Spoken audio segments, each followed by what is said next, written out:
मोहम्मद वकील की गज़ल की कुछ लाइनें हैं कि एक मैं, एक तुम, एक दीवार थी, ज़िंदगी आधी आधी बटी रह गई।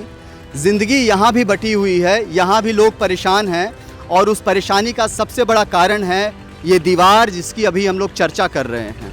हमारे साथ केप टाउन सोसाइटी जो नोएडा की सबसे बड़ी सोसाइटियों में से एक है, 5000 से ज़्यादा फ्लैट्स यहाँ पर हैं, ऑपरेशनल हैं लगभग 5000 फ्लैट्स, और वहाँ पर करीब 20,000 की आबादी है।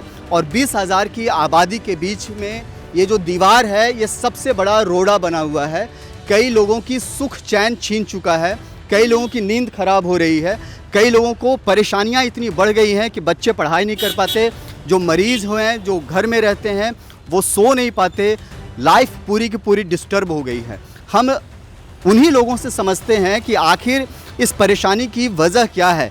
आप सभी यहाँ रहते हैं। सर, आप एक बात बताएं, आपका अपना क्या नाम है आपका? ये मानस जी, आप बताएं, आप यहाँ पर CMC 3 में रहते हैं। CMC 3 टावर के ठीक सामने में एक दीवार है सर, और दीवार के आगे में बाउंड्री वॉल, पूरा मैदान है। क्या कहना चाहेंगे सर उस मैदान को लेकर? मैदान को लेके यही कहना चाहेंगे कि अभी तो मैदान है, आगे जाके पता नहीं क्या हो जाएगा। कल को कोई बिल्डिंग आ गई, बैंक्वेट हॉल ऑलरेडी एक सामने है, वो जब वहाँ पे शादी होती है तब हम नहीं सो पाते। यहाँ पे हो गया तो बेड़ा गर्क ही हो जाएगा। कुछ वैसे ही जी नहीं पाते हैं। अगर बैंक्वेट हॉल आ गया, कोई भी बिल्डिंग आ गई, रोशनी आती नहीं। ये बिल्डिंग आ गई, हमारे यहाँ रोशनी नहीं आती, और कुछ आ गया फिर रोशनी चली जाएगी।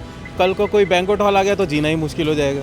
ऑलरेडी एक बैंक्वेट हॉल की वजह से जीना मुश्किल है। एक बैंक्वेट हॉल है जिसकी वजह से जीना मुहाल हो रखा है। बच्चों को भी बड़ा डिस्टर्ब होता होगा सर पढ़ाई करना। हाँ, बच्चे पढ़ाई नहीं कर पाते जब शादी वादी होती है कोई यहाँ पे। वैसे तो चलता है, बट रात के वक्त तो सो भी नहीं पाते एक बैंक्वेट हॉल की वजह से। एक बैंक्वेट हॉल ने पूरा हालात को ख़राब कर रखा है। आप क्या मानते हैं कि क्या किस तरह की परेशानी है यहाँ? जो हरियाली छीनी जा रही है, अभी हम लोग चर्चा कर रहे थे और जो हमें जानकारी मिली यहाँ के रेजिडेंट से कि ये बताया गया था कि ये ग्रीन बेल्ट एरिया रहेगा, लेकिन अब यहाँ पर परमानेंट कंस्ट्रक्शन की जैसा कुछ दिख रहा है। देखिए, यहाँ पे जब हम लोग ने यहाँ पे फ्लैट लिया था तो यहाँ पे जो बिल्डर था, बिल्डर ने हम लोगों को बरगलाया और यहाँ पे बोला कि बर्ड सेंचुरी, पार्क और इस तरह की चीज़ें हम यहाँ पे फैसिलिटी देंगे रेजिडेंट को। फिर बाद में मालूम चला कि ये किसी का प्राइवेट लैंड है, बट दोनों साइड से टावर है और बीच में ये लैंड है। और अगर बीच में, अगर अभी तक नोएडा अथॉरिटी इसके ऊपर में कोई संज्ञान नहीं ले रहा है, कल के डेट में जिसका भी लैंड है वो कोई तरह का एक्टिविटी कर रहा है, या जैसे अभी स्टार्ट किया उन्होंने कोई एक्टिविटी, उस एक्टिविटी अगर वो लोग नहीं रोकते हैं और नोएडा अथॉरिटी उस पर संज्ञान नहीं लेता है, तो ये आगे आने वाले टाइम में हम लोग, पूरे सोसाइटी के लोगों को बहुत दिक्कत होने वाली है। बिकॉज अभी एक यहाँ पे बैंक्वेट हॉल है, उस बैंक्वेट हॉल के चलते यहाँ पे साउंड का इतना प्रॉब्लम रहता है कि लोग, आसपास के टावर के लोग सो नहीं पाते हैं। इवन पुलिस को जब फ़ोन किया जाता है तो पुलिस भी आती नहीं है। इस तरह का एक मीटिंग हमारे सोसाइटी में यहाँ के प्रशासन के द्वारा किया भी गया था और उन लोगों ने इसके ऊपर में बोला भी था कि हम कुछ बैंक्वेट हॉल वाले से बात करेंगे और एक टाइमलाइन डिफाइन करेंगे, लेकिन उसके ऊपर में भी आज तक कुछ हुआ नहीं है।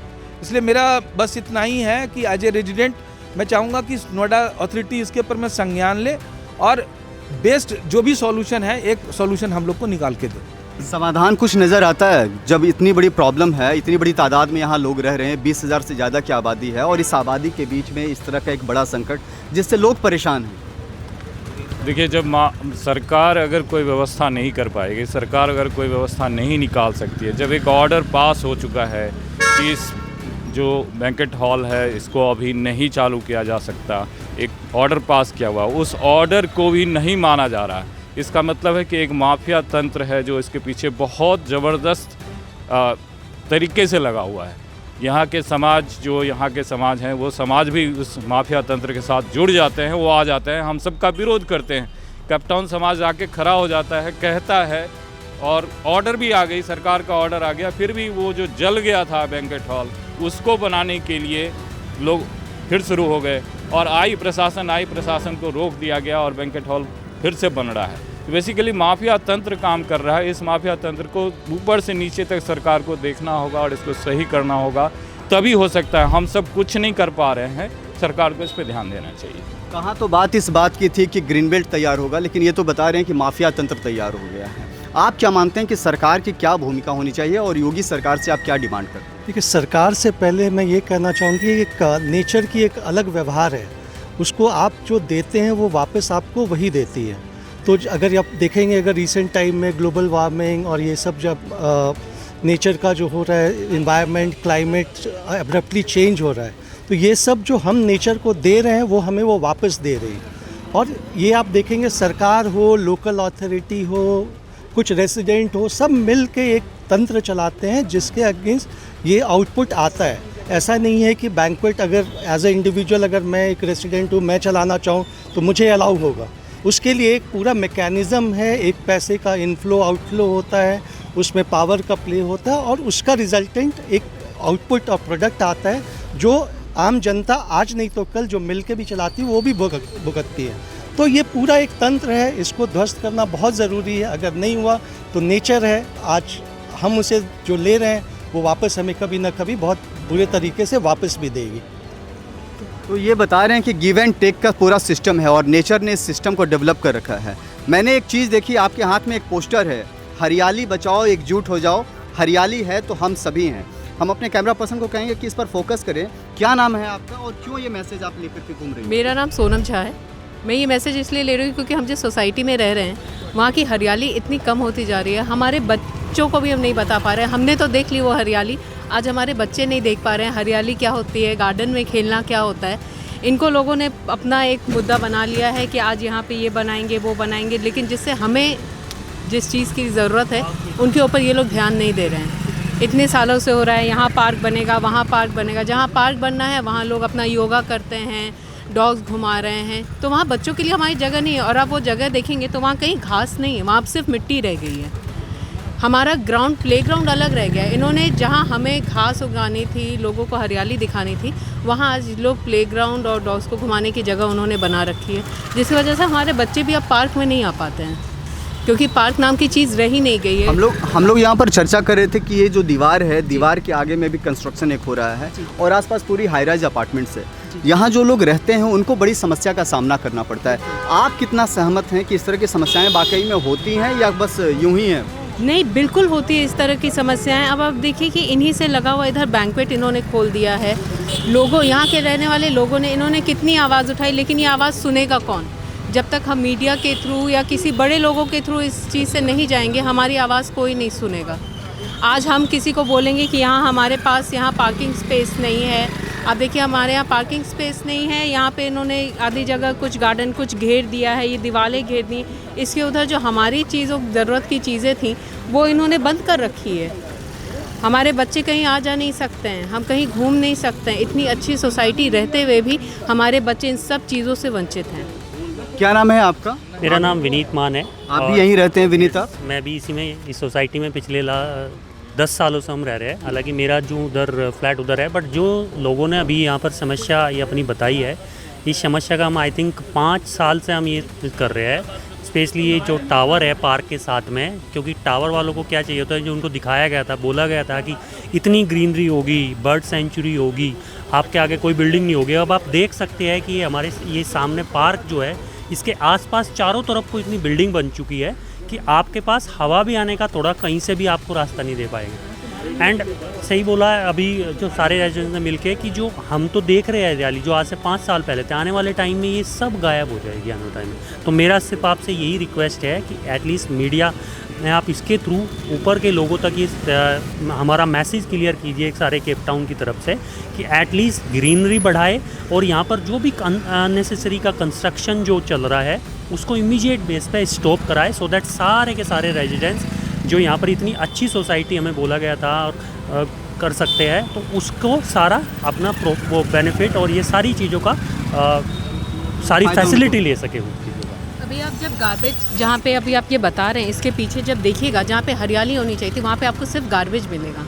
आप एक बार वहाँ का फ़ोटो लेके आप दिखाएंगे सबको तो आपको पता चलेगी कि जो हरियाली की जगह थी वो अब गार्बेज में तब्दील हो गई है। ना हमें फ्रेश ऑक्सीजन मिलता है, ना कुछ, गंदगी है वो अलग। आए दिन कुछ ना कुछ बीमारियाँ बढ़ती ही जा रही हैं, और अगर यही हरियाली रहती तो इस तरह की कोई समस्या मुझे नहीं लगता है हमें होती।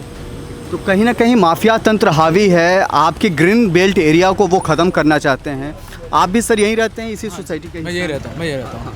क्या बताएंगे सर, कितनी बड़ी समस्या है ये आम लोगों के लिए जो सोसाइटी में लोग रह रहे हैं और उनसे ग्रीन बेल्ट छीना जा रहा है। उनको बताया गया कि यहाँ पर बर्ड सेंचुरी बनेगा, हरियाली रहेगी, पेड़ पौधे रहेंगे, लेकिन अब सब कुछ गायब है। सर बहुत बड़ी प्रॉब्लम है ये, जगह जगह पे कमर्शलाइज़ कर रहे हैं, चीज़ों को कवर अप कर रहे हैं, अननेसेसरी बिल्डिंग कर रहे हैं, कहीं पे ये पीछे बैंकेट हॉल्स वगैरह बन रहे हैं, लेकिन ये कमिटेड ग्रीन एरिया है। आइडली यहाँ पे ग्रीन जोन होने चाहिए, जो कि इन लोगों ने कवर कर दिया और कोई इस पर वॉइस भी रेज नहीं करता।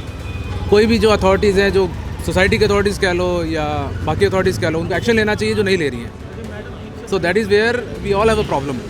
ये वॉइस तो रेज होनी चाहिए और यहाँ पे किसी ना किसी को अपना एक ऑनरशिप लेके इस लैंड को बचाना चाहिए, जो कि अभी लग रहा है कि यहाँ पे भी कमर्शलाइज होने लग रहा है। दैट इज़ अ प्रॉब्लम है। जो रेजिडेंट्स हैं कि ये माफिया डेवलप हो रहा है, ज़मीन को कब्ज़ा किया जा रहा है। जो ग्रीन बेल्ट का जो एरिया है वहाँ इंक्रोच करके कुछ परमानेंट स्ट्रक्चर या साधारण कंस्ट्रक्शन तैयार किया जा रहा है। आप यहीं रहते हैं, आपका क्या मानना है? मेरा मानना ये है कि जो हम आज लोग रेसिडेंट यहाँ पे खड़े हैं ग्रीन एरिया बचाने के लिए, सबसे पहले यहाँ के एओए प्रेसिडेंट को खड़ा होना चाहिए था इसके लिए, क्योंकि वो हम लोग को नेतृत्व करते हैं। जब वो ही नहीं लड़ेगा तो हम लोग रोड पर आए हैं लड़ने के लिए, बचाने के लिए अपने सोसाइटी को। ये पूरा का पूरा जो सवाल है इन्होंने सिस्टम पर उठा दिया है कि जो अपार्टमेंट ओनर एसोसिएशंस है वो कितना इसको लेकर के सक्रिय है। कहने का मतलब है कि अगर वो एक्टिवली पार्टिसिपेट करते इसको रोकने में तो कहीं ना कहीं सफलता मिलती। मैं आपको दिखाना चाहता हूँ कि यहाँ पर एक दो नहीं कई टावर्स हैं, CC1, CC2, CS10, CMC4, CMC3, CS9 और इस तरफ अगर हम चलते हैं तो CGD1, CS7, करीब 1000 से ज़्यादा 1000 के लगभग में अराउंड में यहाँ पर फ्लैट्स हैं। आप समझ सकते हैं कि करीब 5-7 हज़ार लोग यहाँ पर रहते हैं और 5-7 हज़ार लोगों की एक बड़ी समस्या है ये पूरा एरिया जिसकी अभी हम चर्चा कर रहे थे। दीवार के इस तरफ जो है इनक्रोच किया जा रहा है, ग्रीन बेल्ट ख़त्म करके कंस्ट्रक्शन किया जा रहा है और ये सबसे बड़ी समस्या है। ये लोग अपनी आवाज़ उठा रहे हैं ताकि ये आवाज़ उन लोगों तक पहुँचे जो इनको इस समस्या से निजात दिला सके। इन्हें उम्मीद है प्रशासन से, शासन से, मुख्यमंत्री से, प्रधानमंत्री से कि वो निदान दिलाएंगे और इन्हें इनका ग्रीन बेल्ट वापस मिलेगा। आप क्या मानते हैं कि ये समस्या कितनी विकट है और कितनी बड़ी है और क्या इसका समाधान इन्हें मिलने जा रहा है आसानी से? अगर आप कुछ कहना चाहते हैं तो कमेंट सेक्शंस में जा कर के आप अपनी बात को ज़रूर कह सकते हैं। तब तक के लिए देखते रहिए ONOG न्यूज़। जय हिंद, जय भारत, नमस्कार।